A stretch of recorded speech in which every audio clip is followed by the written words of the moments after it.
Teddy, a brown field spaniel, sat waiting by the door.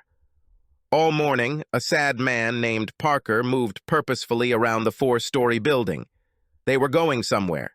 Parker had packed his bag the night before and spent the morning walking and feeding Teddy, closing and locking all the windows and doors. These actions meant travel, and Teddy accepted that he would have a long ride in the big black car. It wasn't always like this. Teddy was happy with Anne. He had a vague idea of what happened to Anne. She was there as he grew from a puppy to an adult dog. They lived in an apartment in a big city in the South. When going out for a walk, we rode the elevator. There were no stairs there. In the same multi-story building, there was only a staircase, and a person constantly walked up and down along it. Teddy explored every floor except the last. They never made it to fourth. Each floor of the house was as large as Anne's apartment, but they were cold, lonely spaces. Teddy missed Anne and her warm, sunny apartment. Teddy lived with Anne for 6 years, although she was barely home for the last year. They went everywhere together, inseparable companions. If you were traveling in a car, then in a yellow taxi. Anne always sat with Teddy in the back seat. He sat at her feet and she hugged him. Parker had a big black car called an SUV, and Teddy was pushed into the back seat. This worried him, especially after he lost Anne. Trouble came with a smell. One morning, Teddy woke up on the corner of Anne's bed to a strange smell. Teddy's nose was very sensitive. His breed is distinguished by its ability to sense what is hidden, what is disguised under other odors. It was there, a faint, intoxicating smell. He couldn't tell her about this. He had no way to warn her of danger, but he became more affectionate to compensate. As time passed, the smell affected Anne more and more. One day she left Teddy in the care of Liz, who lived in a neighboring apartment. Anne told Liz, "Teddy is not used to being alone. I'll be back tomorrow. Just one night for tests." Liz had a cat named Simon who wouldn't leave Teddy alone. He insisted on rubbing up against the friendly brown dog. Because of Liz's cat, the spaniel had to stay alone in Anne's apartment. Liz was good, but not Anne. When Anne returned, she was gloomy. Teddy did his best to cheer her up. However, a period began when Anne left, always saying that she would return soon.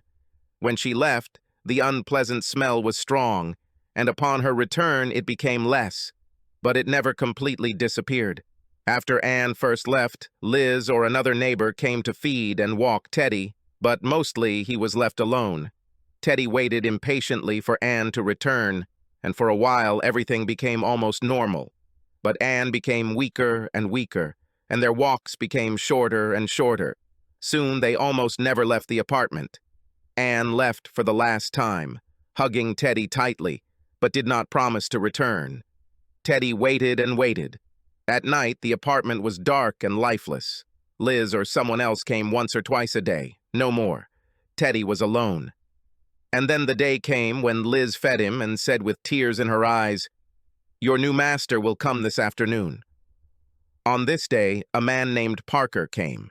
There was a deep sadness emanating from him that Teddy could see and feel. Liz let Parker in, and they collected Teddy's bowls and toys, the coat he wore in the winter, the rug and blanket he slept on. Parker put the leash on Teddy's collar and tried to lead him out of the apartment, but Teddy pulled away. He needed Anne. Parker seemed to understand. The man knelt down and said, "She won't come back, boy, and you know it. She died in the hospital. In the ward next to the one where my wife was lying. They both left. I promised to take care of you." The man patted Teddy on the head and patted him lightly, and Teddy stood up and left the apartment. Teddy rode the elevator for the last time. He sat in the back seat of a big black car, all alone, and they drove far away. We arrived at his strange house, where we now lived alone. Teddy could smell the woman gone and the man's pain, so similar to his own. They were together, but each of them was still alone. Parker Jones met his wife, Lenore, in Chicago during the summer of his second year of law school. At a college that mostly taught physics, he enrolled in law school, hoping to become a patent attorney. However, the only summer internship he was able to get was at an arbitration firm. Arbitration judges desperately needed someone who understood fiberglass electrical wiring to help with a major construction case in Chicago. Parker, who laid cable for AT&T while in college, accepted the out-of-state job. In Chicago, with nothing to do on the weekend, he took a field trip to the Art Institute one Saturday morning. Lenore Campbell was 23 years old and had a master's degree in fine art. She painted with oils and acrylics, but could not find any lucrative work other than as a tour guide. Parker bought a ticket for the tour, but spent his time watching the cutie, petite blonde tour guide. He followed her through the decorated rooms of the museum. He never worked up the courage to talk to the woman he liked. In total, he attended the excursion 3 times in a row on Saturday morning. At the end of the 3rd excursion, Lenore came up to him and said, "Hello, I'm Lenore, but people call me Len. I'm also quite impatient, so here's my phone number and address. I'm free every evening except Tuesday." Lenore made the first move, and over the course of the summer, the relationship blossomed. Introverted Parker quickly fell in love with the lively, outgoing Miss Campbell. The interaction was perfect. In a fit of passion, opposites attracted. They were both virgins and remained so until mid-August. Arriving at Lenore's apartment for a Friday movie date, Parker discovered that her roommate had left for the weekend. The film played on DVD Netflix in Lenore's bedroom. Just in case, Lenore took pills. They became very excited by each other, but the first time did not last long. Fortunately, they found that Parker recovered quickly and lasted much longer after the first incident. However, Sunday morning came too early, and Lenore was thoughtful and a little distant. "Do you regret it?" he asked. "No. Only that our weekend is coming to an end. There will be other weekends. And weekdays, too. Unless this is your way of leaving me." "No, no," she said, moving forward for a kiss. "I just can't continue working as a guide for the minimum wage. I need a real job to pay my expenses until I become an artist. I used to think that success would come immediately, but it didn't happen." "Well, you're very talented, and I'm sure you'll find something. I'd like to help, but I'm just a summer intern. At the end of the month, I will be fired." She laughed and said, "In fact of the matter, I found something. Next week, I begin a teacher training program in New York at Brooklyn College. This will give me a degree in education and allow me to teach art in public schools. I planned our weekend taking into account the fact that it might be our last for a long time." Now it's Parker's turn. He laughed and said, "It's funny. I'm returning to NYU a week after you leave for Brooklyn." They moved in together that fall and married the following year, just as he graduated from law school. He was hired as a junior lawyer at an arbitration firm. It wasn't his dream job, but he took it to support them. Lenore was having trouble finding work as a teacher. Before the birth of their first son, Daniel, she worked part-time as a substitute teacher. She spent the next year caring for Daniel and painting. Being in the lowest position in the firm, Parker had to travel a lot. Returning from a trip to Buffalo, he found his wife waiting for him in a new nightgown with a bottle of champagne. "On what occasion?" he asked. "I won," she answered. "Did you win?" "Nevis Arts Award for oil painting." "About? Congratulations." The prize was a whopping $500, but more importantly, it came with a gallery exhibition for the winning artists. The New York Times reviewed the exhibition and especially praised the work of emerging artist Len Campbell. A series of gallery exhibitions followed, with one good review after another. The name Len became recognizable, but it did not bring in much money. Daniel was 5 years old and had to go to school. The question of public or private education came up, and by then he had a younger brother, Derek. While parents were trying to decide whether they could afford a private education, the State University of New York offered Len Campbell a position as an assistant professor at Albany. Parker was already a junior partner by then, but he didn't hesitate to pack up and move in with his wife. This was the best decision for his family, although it did not help advance his career. "I'll find some work," he told Lenore. And so it happened. He found work as a freelance arbitrator in small construction disputes. The Joneses bought a dilapidated house in one of the old industrial towns on the east side of the Hudson and lived in it. Len turned the top floor of the house into her studio. They had a decent income for upstate New York, Still, artist Len Campbell dreamed of one day having an exhibition at the Art Institute of Chicago. Parker's dream was a happy, calm life. When his second son went to college, he thought he had achieved it. But fate was not kind to him. Lenore wasn't feeling well. After much debate, she followed his advice to take advantage of government health benefits and undergo a medical examination. Thus began a long series of examinations, ending with a quiet conversation in the oncologist's office. Teddy was getting used to his new existence. Right outside the house was a park called the Commons. There were a lot of dogs playing there, and the people were friendly, but it wasn't the same. He missed Anne, and when the weather turned cold in November, other dogs and people began to appear less and less.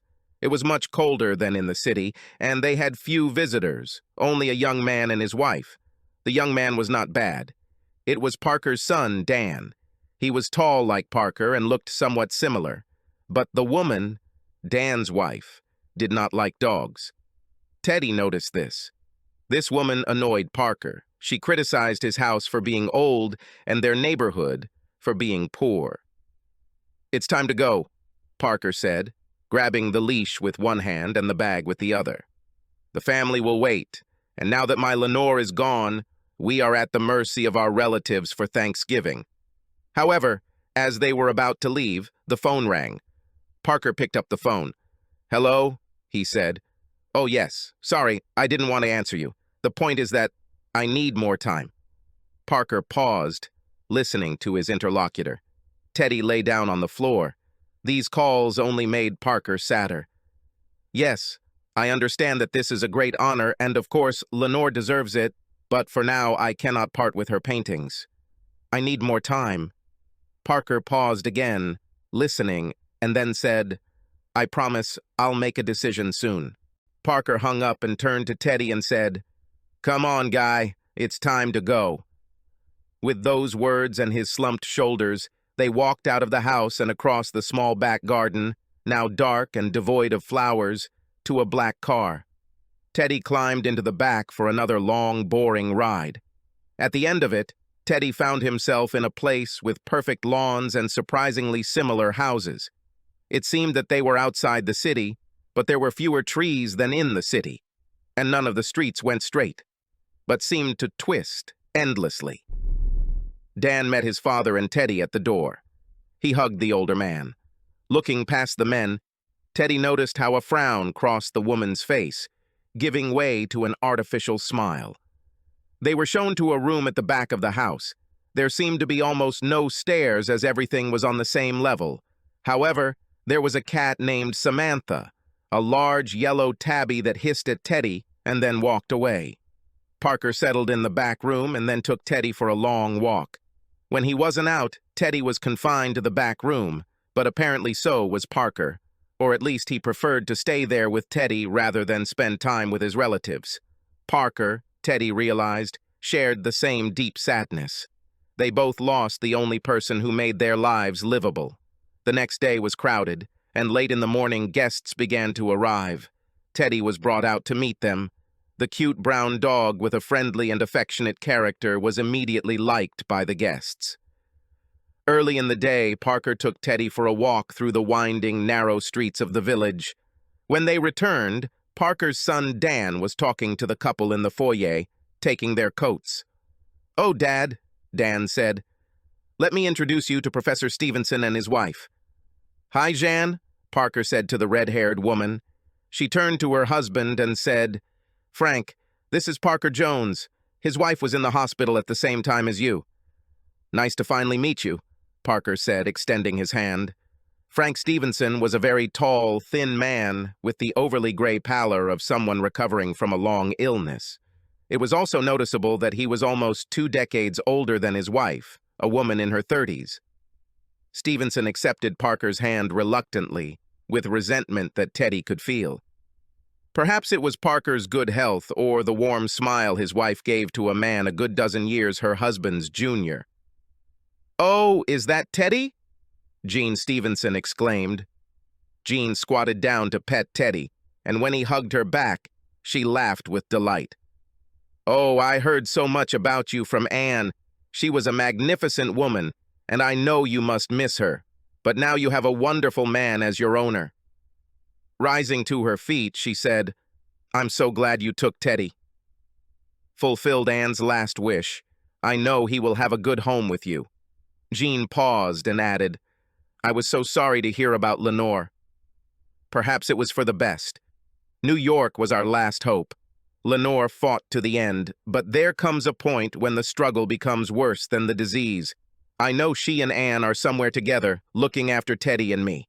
Then Dan, Parker's son, burst in. Squeezing his father's hand, he said, "That's right, Dad. Stay positive. And by the way, you and Professor Stevenson will have a lot to talk about. He was my contracts professor at Albany Law School. I told him that you were an arbitrator in the construction industry." Frank Stevenson nodded his head to Parker and moved towards his wife, wrapping his arms around her waist.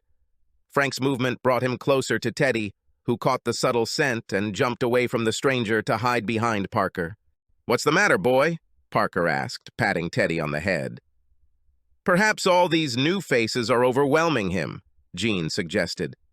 "Yeah, this place is getting too crowded for one dog," Dan said, waving the Stevensons toward the living room. As Jean left, she said to Parker, "We should exchange the latest news later." Jean smiled sadly over her shoulder at Parker as her husband's hand nudged her forward. Parker, in turn, was full of memories. The experimental cancer research took place in New York, at Sloan Kettering. The journey was long, but it was their last hope for remission of the cancer that was killing Lenore. They checked in at 5 a.m. on the day of her initial examination. Lenore was wheeled away on a gurney and given formal instructions to Parker where he should wait. Parker wandered around looking for the waiting room, asking one volunteer after another where he needed to wait. They tried to help him, but they didn't seem to have the slightest idea. Finally, an off-duty nurse pointed him in the right direction, and he found the waiting room. It was a quiet place with a single TV set to an appropriately monotonous program. Luckily, he settled down with the book he brought with him. In the early morning hours, the waiting area was relatively empty. The only people there were Parker, an older woman with a young man who might have been her grandson, and an attractive red-haired woman leafing through old magazines in the waiting room. As time went by, the room became either crowded or empty. Only the red-haired woman remained unchanged. It was already past 1 o'clock in the afternoon when his mobile phone rang. The nurse called and said that his wife was being admitted to the hospital and that he could visit her after 5 o'clock in the evening. "There's a decent cafe a few blocks from here," said the red-haired woman standing next to him.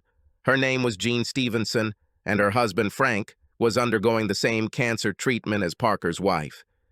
"He's been fighting cancer for almost 5 years, Jean said, over a light green salad at a small cafe 2 blocks from the hospital. "It's been 2 years for us," Parker said, staring at his turkey, but unable to convince himself to take a bite. "But it seems like more has passed, almost an eternity. And yet, time is so short," Parker thought. Jean was 37 and had been married for a dozen years to her former law professor, a man 15 years her senior. She was childless, and the only survivor of her own family. This was Frank's second bout with cancer, or third, depending on how you count them. She volunteered details of her life. She was human, desperate those in need, in an interlocutor who could understand her. Parker's great gift as an arbitrator was that people instinctively felt they could trust him. Parker always showed his natural compassion. In this case, however, he and Jean Stevenson shared a common experience and a similar desperate need. "You can't convey how you feel, and you don't dare show your fear," Parker admitted.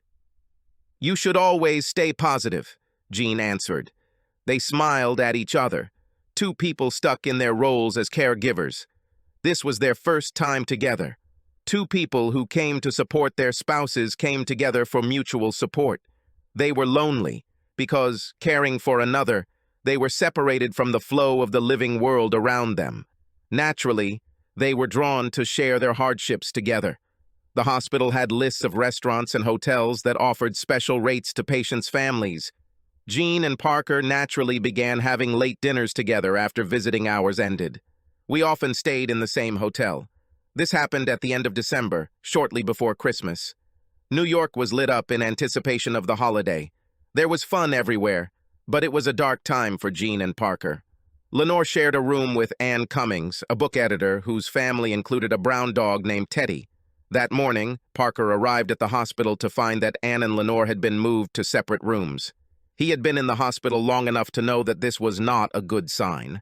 Both women were losing their fight against the disease. That night at dinner, Jean was in even worse shape than Parker. "We had a fight," she said. "There was no good news today, and I think Frank didn't have a more convenient punching bag." "It's difficult," Parker consoled. "Pain is bad, but fear is even worse. Lenore is now in a separate room." "It may not mean what you think," Jean said, reaching out to cover his with her hands. "I am not alone in my thoughts. Her roommate, Anne, was also relocated, and she asked me to take in her dog while she was away. People move into a single ward when they think the end is near. Anne understands this, as does Lenore." Jean turned away, stunned by the grief of the man on the other side of the table. Noticing that the waiter was noticeably fussing, Jean said, "Oh, we have to go." It was already closer to 11. The hotel staff was waiting for the restaurant to close. They went to Jean's room together. Usually he left her at the door and went to his room. But this evening, she invited him to come in. For 5 years now, Jean Stevenson has barely had sex. In the best of times, it was Frank who sought sex from her. Like most women, even after marriage, she found it difficult to come to terms with her own sexuality. But as sexual intimacy gradually weakened and then disappeared completely as the disease progressed, John experienced a deep sense of loss.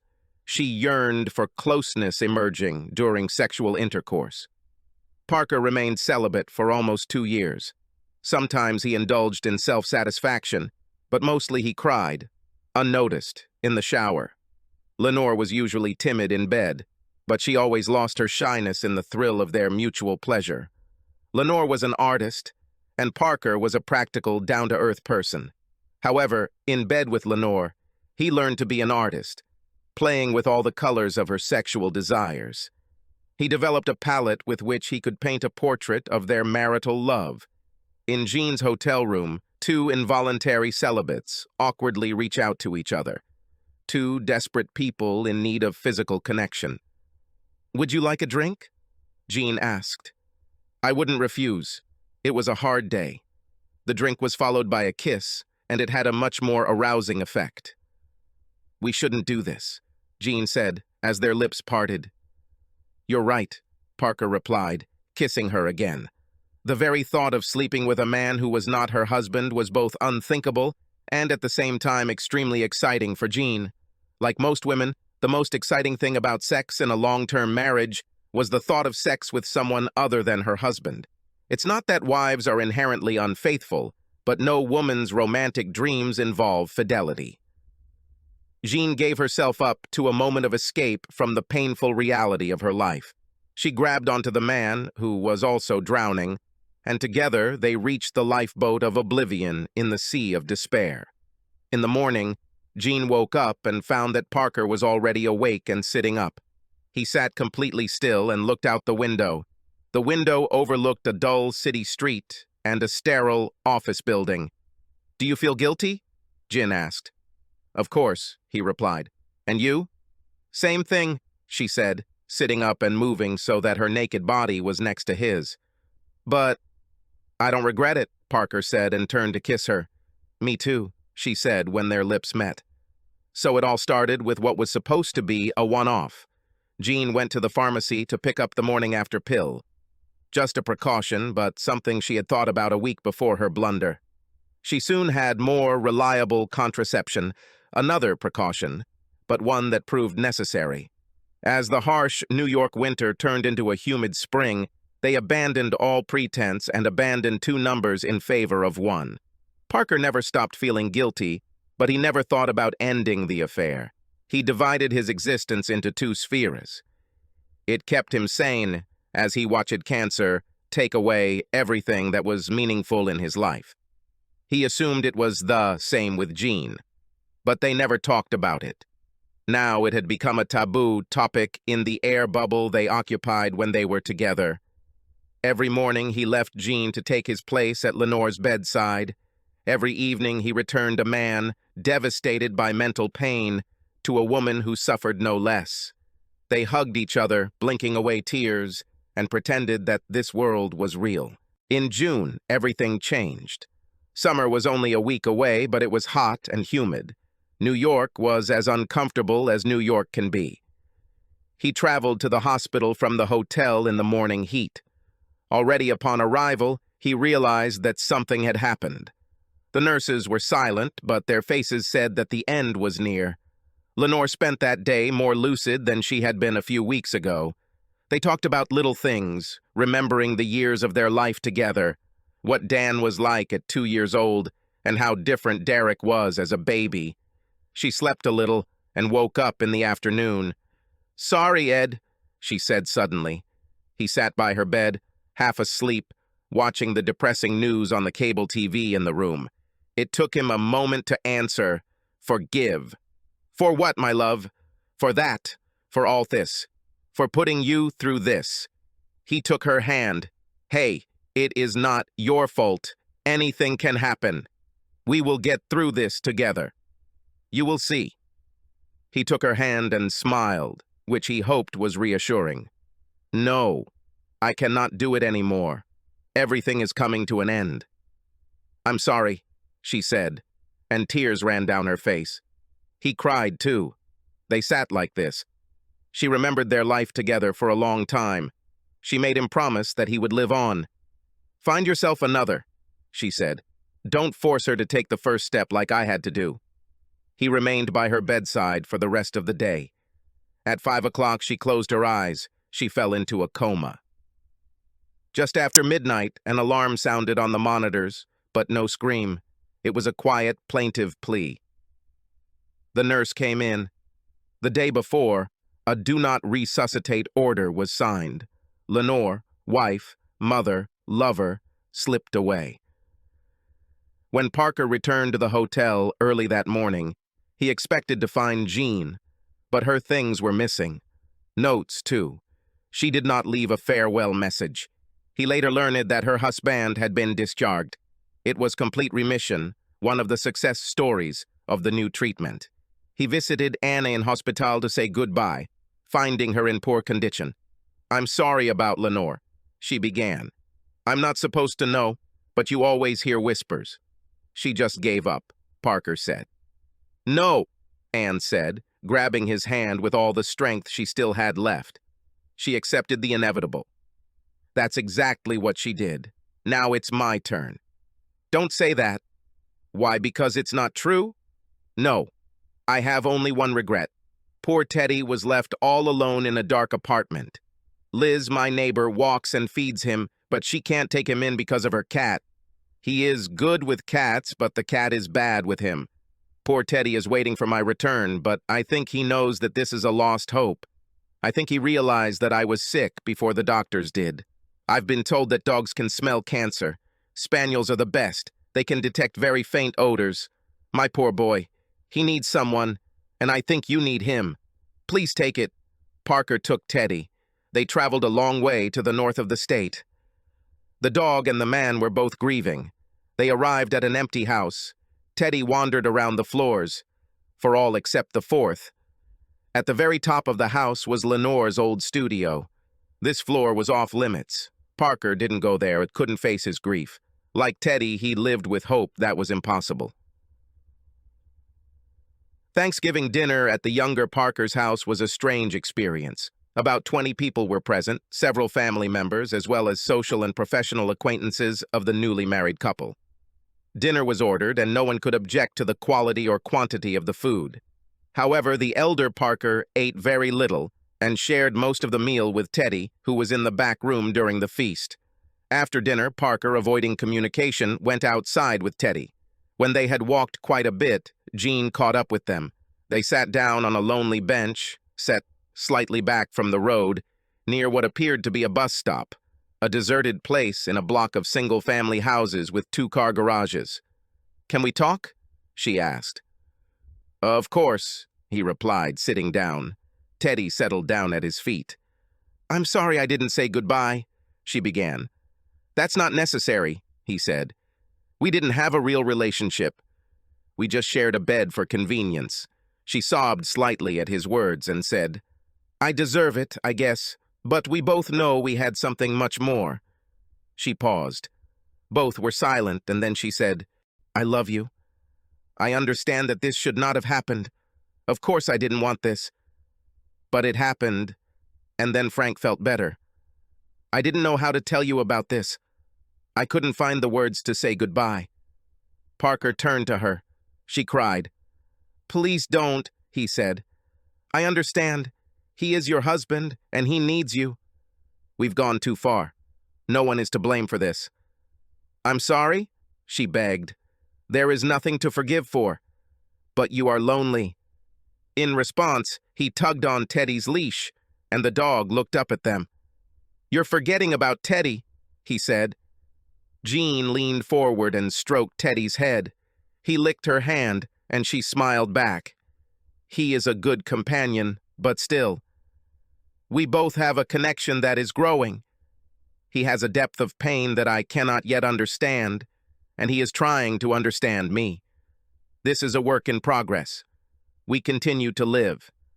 Lenore and Anne's obituaries were published on the same day. That's what they wrote there. Alive in their memory. They listed all their achievements, but both obituaries ended the same way. Alive in memory. Now everything depends on us. We must find our way. And we're working on it, aren't we, boy? Teddy's gaze was sad, even for a spaniel, and Jean wondered how much the dog could understand. Did he really feel the deep grief of the person sitting next to her? "I have to go back," she said. "Understand. We'll be there soon." On the way, Jean wiped away her tears and touched up her makeup. She made the only possible choice, but already regretted it. Early the next morning, before his daughter-in-law got up, Parker was getting ready to leave. Before he could slip out, his son Dan stopped him to hug him and beg. "I got a call from the Art Institute of Chicago again. They still want to put on an exhibition of Mom's work. They have most of her paintings in the public domain and many from private collections. But they want her latest work, and you still have it," Dan said. "I know," Parker said. "They call me all the time." "What's the problem, Dad?" "It's just," he began. "It is hard to explain." "You can't let her go," Dan pushed. "In a sense, probably. There's a part of me that thinks the same way as Ted," Parker said, stroking the dog. "He still hopes that his owner will come for him and take him home. He must understand that this will not happen, but does not lose hope." When they parted, Dan hugged his father tightly and said, "We need you, Dad. Please come back soon." Parker promised to return when he could. Before leaving home, Parker put Teddy in the front passenger seat of the car. "Well, behave, Ted. Sit on the floor and behave." Teddy got the hang of it, and along the way, whenever he could, Parker leaned over and stroked Teddy's head. The dog seemed to be much happier with this placement. Parker realized that they finally understood each other. Arriving home, they had a late lunch with Teddy's favorite dish, chicken and rice. After lunch, we walked for a long time. Finally, for the first time together, we climbed the stairs to the very top of the building. There, Teddy saw Lenore's studio for the first time. It smelled of paint and turpentine, as well as the musty smell of a long unused room. Canvases were lined up along two walls. On one wall, there are unfinished works and accessories. On the second, there are finished works. Parker settled into a chair placed in the center of the room. Teddy sat at his feet with his head in Parker's lap. Nearby, an easel with an unfinished painting, Len Campbell's last work, stood waiting for the woman who would not return. It was a portrait of her husband. Parker's unfinished image only vaguely resembled himself. It was a portrait of a much younger man, happy, deeply in love. Portrait of a quiet guy following a pretty blonde tour guide in an art museum. The image of a young father and a loving husband who agreed for their Saka to take the job he was able to get. It was not a portrait of a survivor, but an unfinished portrait of an unfinished life. Light streamed through the skylight. Parker pulled a crumpled news clipping from his pocket. It occurred to me that I never read Anne's obituary to you. Teddy remained motionless as Parker read the death notice of Anne Cummings, the famous book editor. Having reached the end, he said, "And here's the part about you. Lives in the memory of his beloved and faithful dog, Theodore Bear Cummings, Teddy." Parker paused, and a tear rolled down his cheek. Then he stood up. "It's time to clean out this room, Teddy. Take these paintings to the Art Institute. There are only 2 of us, but we need to move on." Teddy stretched, scratched his ear, and followed Parker. But he knew he was wrong. They won't be alone for long. A woman named Jean should come. He caught the scent of her husband. He was weak, but kept getting stronger. You can't fool a dog's sense of smell. Frank Stevenson's cancer has returned. Soon there will be only 3 survivors, bound by common pain and doomed to life after the tragedy. Subscribe to our channel so that your second chaff doesn't cheat on you, and go ahead and listen to the next story, because this story is nothing compared to the next one. If you're under 18, don't even think about listening to the next one.